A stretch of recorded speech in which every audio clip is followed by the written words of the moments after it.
Hi, welcome to another Quick Minute with Terry. I'm with jobgreatness.com, and today we're going to talk about your resume. There is no one size fits all. For every job that you apply, you will redo your resume. I know that sounds like a hassle, but you have to. You have to match some of the keywords that they have on the job description with your resume. So I'm not saying lie on your resume. That's a bad thing. And if you get caught, you get fired, or they won't hire you.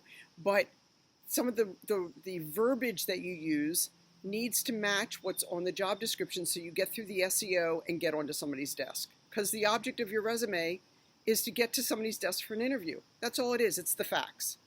The only place you have creative license is in the heading, which is your professional summary, where you can say what you're passionate or enthusiastic about. Don't just repeat some of the stuff that's in your resume anyway.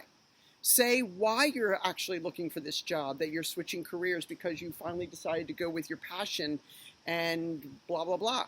So make your resume count. Don't make it 40 pages and the same stuff on every job that you've done. Pick the things that are most appropriate for the job for which you're applying. End of statement. Bye-bye.